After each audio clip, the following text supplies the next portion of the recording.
నమస్తే, welcome to yellow Singam news. నేను హాసిని. తెలంగాణ రాజకీయాల్లో భావోద్వేగాలకు ఎంత విలువ ఉందో ప్రతి ఒక్కరికి తెలుసు. ప్రత్యేక రాష్ట్రం కోసం జరిగిన పోరాటం, ఆ ఉద్యమం, ఆ త్యాగాలు ఇవన్నీ కలిసి ఒక బలమైన సెంటిమెంట్ ను నిర్మించాయి. ఆ సెంటిమెంట్ కు ప్రతీకగా నిలిచిన పేరు టిఆర్ఎస్. ఇది కేవలం ఒక పార్టీ పేరు కాదు, ఇది ఒక గుర్తింపు, ఒక చరిత్ర, ఒక భావోద్వేగం. 2001లో కేసీఆర్ ఆ పేరుతో పార్టీని ప్రారంభించినప్పుడు ఎవరికీ తెలియదు అది ఒక రోజు తెలంగాణ రాజకీయాలను పూర్తిగా మార్చేస్తుందని. కానీ ఆ పార్టీ ప్రయాణం చూస్తే అది కేవలం రాజకీయ ప్రయాణం కాదు, అది ఒక ఉద్యమ గాథ. తెలంగాణ రాజకీయాల్లో ఒక్కసారిగా వేడెక్కాయి. ఎప్పటిలాగే నెమ్మదిగా సాగుతున్న రాజకీయాలు ఇప్పుడు ఒక్కసారిగా వేగం పెంచుకున్నాయి. కేసీఆర్ పెట్టిన అదే 3 అక్షరాలు టిఆర్ఎస్ మళ్ళీ వినిపిస్తున్నాయి. కానీ ఈసారి ఆ పేరు వెనుకున్నది కేసీఆర్ కాదు, ఆయన కూతురు కవిత. ఒక నిర్ణయం, ఒక స్టేజ్, ఒక ప్రకటన, అంతే. తెలంగాణ రాజకీయాల్లో కొత్త కథ మొదలైంది. అసలు కవిత ఎందుకు ఈ అడుగు వేసింది? టిఆర్ఎస్ పేరునే ఎందుకు ఎంచుకుంది? ఇది నిజంగానే బీఆర్ఎస్ కు షాక్ అవుతుందా అన్నదే ఇప్పుడు పెద్ద చర్చగా మారింది. అయితే రాజకీయాల్లోకి కొత్త శక్తిగా ఆవిర్భవిస్తున్నట్లు ప్రకటించిన కవిత తన పార్టీ పేరును కూడా వెల్లడించారు. తన పార్టీ భవిష్యత్తు కార్యాచరణలను కూడా వెల్లడించారు. కవిత తన పార్టీ పేరు టిఆర్ఎస్ ఉండేలా చూసుకున్నారు. ఒకప్పుడు ఏ పేరైతే తెలంగాణలో బలంగా వినిపించిందో, 2 సార్లు తన తండ్రికి అధికారం దక్కేలా చేసిందో దానినే కవిత అమలు చేశారు. తెలంగాణకు ఇంటి పార్టీగా పేరు పొందిన టిఆర్ఎస్ ను తన పార్టీ పేరుగా ప్రకటించుకోవడం ప్రస్తుతం తెలంగాణ రాజకీయాల్లో హాట్ టాపిక్ గా మారింది. అయితే 20 ఏళ్లకు టిఆర్ఎస్ పేరు ప్రజల మనసులో నిలిచిపోయింది. టిఆర్ఎస్ అంటే తెలంగాణ, తెలంగాణ అంటే టిఆర్ఎస్ అనే స్థాయికి వెళ్ళిపోయింది. కానీ కాలం మారింది, రాజకీయాలు మారాయి.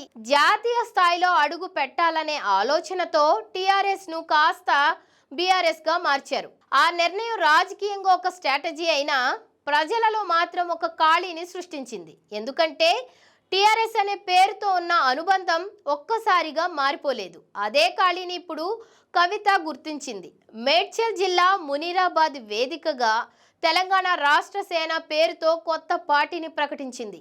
పేరు కొత్తగా వినిపించిన అక్షరాలు మాత్రం అదే టిఆర్ఎస్. ఇదే ఈ కథలో అసలు ట్విస్ట్. ప్రజల మనసుల్లో ఇంకా బ్రతికే ఉన్న 3 అక్షరాలను తిరిగి రాజకీయాల్లోకి తీసుకురావడం ద్వారా కవిత ఒక పెద్ద గేమ్ ఆడిందని విశ్లేషకులు చెప్తున్నారు. అయితే పార్టీ పేరును తెలంగాణ రాష్ట్ర సేనగా ప్రకటించడం వెనుక కవిత వ్యూహాత్మక ఆలోచన కనిపిస్తుంది.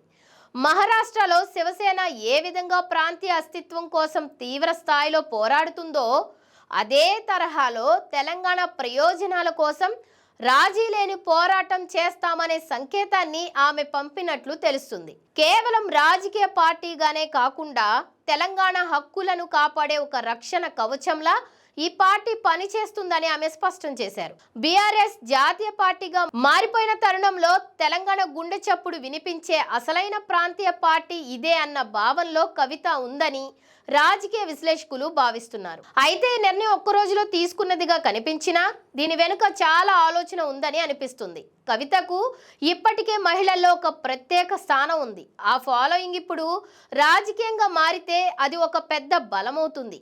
మునీరాబాద్ సభలో కనిపించిన దృశ్యాలు చూస్తే అదే సూచన కనిపిస్తుంది. ఇప్పుడు అసలు ప్రశ్న ఏంటంటే ఇది బీఆర్ఎస్ కు ఎంత పెద్ద దెబ్బ అవుతుంది?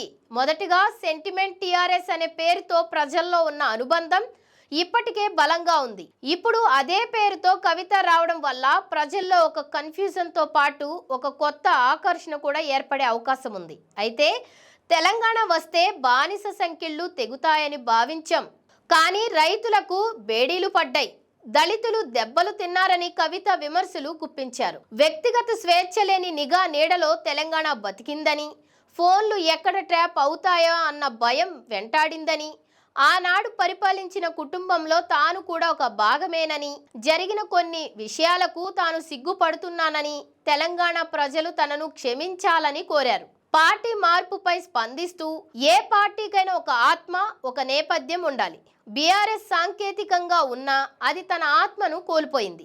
కేసీఆర్ నాయకత్వంలో తెలంగాణ ఉద్యమ రథం దారి తప్పింది. సామాజిక తెలంగాణ రథం చక్రం విరిగి ముక్కలైంది. అందుకే ఆ కోల్పోయిన ఆత్మను వెతుక్కుంటూ తెలంగాణ రాష్ట్ర సేన ప్రజల ముందుకు వచ్చిందని కవిత చేసిన వ్యాఖ్యలు తెలంగాణ రాజకీయాల్లో చర్చానీయాంశమయ్యాయి. ప్రజలకు కేవలం పోరాటాలతోనే న్యాయం జరగదని, అందుకు రాజకీయ అధికారం తోడు కావాలని కవిత అభిప్రాయపడ్డారు. పనిచేయడం కోసమే తెలంగాణ రాష్ట్ర సేన ప్రజల ముందుకు వచ్చిందని, తన పనితీరు ఎలా ఉంటుందో ప్రజలు చూస్తారని అన్నారు. తెలంగాణ అస్తిత్వాన్ని, బ్రతుకమ్మ సంస్కృతిని కాపాడుకున్న జాగృతి కార్యకర్తలే తన కొత్త ప్రస్థానానికి వెన్నుముక అని కవిత భావిస్తున్నట్లు తెలుస్తోంది. అయితే గత కొన్ని రోజులుగా బీఆర్ఎస్ ను టీఆర్ఎస్ గా మారుస్తారని వార్తలు వచ్చాయి. ఈ నేపథ్యంలో కవిత తన పార్టీ పేరును తెలంగాణ రాష్ట్ర సేనగా ప్రకటించడం హాట్ టాపిక్ గా మారింది. అయితే కవిత కొత్త పార్టీ ప్రకటన కేసీఆర్ కు, బీఆర్ఎస్ కు పార్టీకి రాజకీయంగా పెద్ద దెబ్బ అనే విశ్లేషణ వినిపిస్తున్నాయి. ఇప్పటికే పార్టీని వీడుతున్న నేతల సంఖ్య పెరుగుతుండగా ఇప్పుడు కవిత రూపంలో మరో ప్రత్యామ్నాయం పట్టుకురావడం పార్టీ ఉనికిని ప్రశ్నార్థకం చేసేలా ఉంది.